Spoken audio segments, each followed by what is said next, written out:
আমাদের দেশে মুসলমানরা এখন সুদ খায়, সব জায়গায় এখন মুনাফাখোর মহাজন তৈরি হয়েছে মুসলমানের ভিতরে।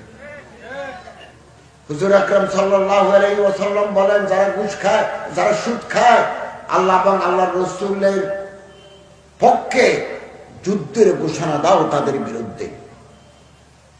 বাংলাদেশে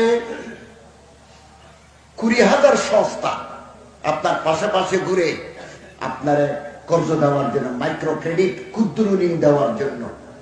ক্ষুদ্র ঋণ আপনারা সহায়তা করে না, আপনাকে কর্জের ফাঁদে আটকায় ফেলে। আপনি যদি ঠিক সময়ে দিতে না পারেন, টিন, গটি, বাটি, কলসি, কম্বল তারা নিয়ে যান।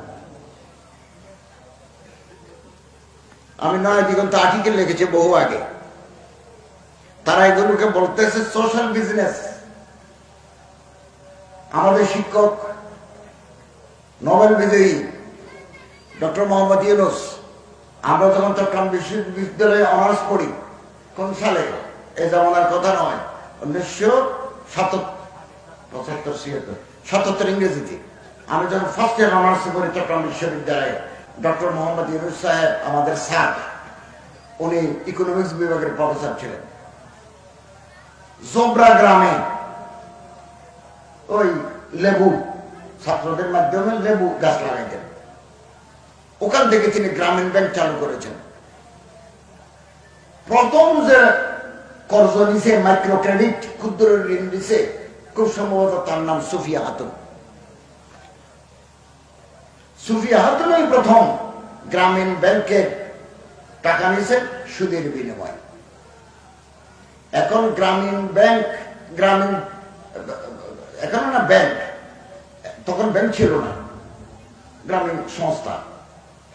এই সুফিয়া বেগম খোঁজ নেন না, হাটাজারি যায়, ক্ষুদ্র ঋণ লই, মেরুদণ্ড সোজা করতে পারে না এই সুফিয়া বেগম। ওর মৃত্যু হয়েছে অসহায় অবস্থায়। অথচ যিনি এই মাইক্রো ক্রেডিট সোশ্যাল বিজনেস চালু করি সুইজারল্যান্ড থেকে নোবেল প্রাইজ পেয়েছেন, যার মাধ্যমে উনি মারা গেছেন অসহায় অবস্থায়। এটা আমার কথা নয়, এটা কোথায় পাবেন জানেন? এটা পাবেন ডেনমার্কের এক সাংবাদিক, ওনার নাম টম হাইনম্যান। টম হাইনম্যান উনি বাংলাদেশে আসছেন, এ হাটাজারি চোপড়ায় গেছেন। কারা কারা ক্ষুদ্র ঋণ নেয়, না দিলে কি করে? ক্ষুদ্র ঋণ লই ব্যাংক থেকে 30,000, 40,000, 50,000 টাকা লই কি করে? মেয়ে বিয়ে দেয়। মেয়ে বিয়ে দিলে তো লাভ নাই, মেয়ের বিয়েতে তো খরচ। মুদির দোকানে বাকি করে খাইছি, ব্যাংক থেকে 40,000 টাকা কর্জ লই, মুদির দোকান দাঁড়কে কর্জ শোধ করলাম, তো আমার তো উৎপাদন হইল না, আমার তো প্রোডাকশন নাই।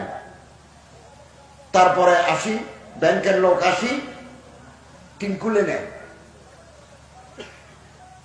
ঘরে টেলিভিশন নিয়ে যায়, কম্বল নিয়ে যায়, হাজার হাজার ঘটনা। এই টম হাইনম্যান ডেনমার্ক থেকে আসি, ক্ষুদ্র ঋণের উপরে সারা বাংলাদেশ ঘুরেছেন। এরপরে তিনি একটা বিরাট আর্টিকেল লিখেছেন, কট ইন মাইক্রো ডেট, ক্ষুদ্র ঋণের ফাঁদ। আমাদের শুকনো মৌসুমে গুগু, বক এগুলো জাল দিয়ে ধরে, এ পাহাড়ের ভিতরে ধরে, গুগু ধরে, বক ধরে, পাহাড়ি মুরগি ধরে।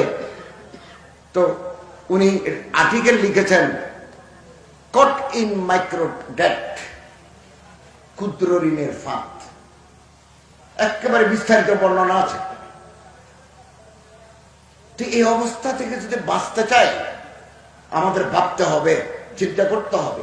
যারা তরুণ, যারা আলেম, যারা ওলামা, যারা বুদ্ধিজীবী, আমাদের ভাবতে হবে আমাদের জাতিকে সুদের ভয়াবহতা থেকে আমাদের হেফাজত করতে হবে। যারা সুদ খায়, সুদ যে দেয়, সুদ যে লয়, সুদের কাগজ যে লেখে, সুদের যারা সাক্ষী থাকে, শাহিদাইহি কাতেবাহু, সুদের কাগজ যে লেখে, সুদ যে দেয়, সুদ যে নেয়, যে সাক্ষী থাকে, প্রত্যেকের উপর লানত। ওহম সবাউন, সবাই সমান দোষী।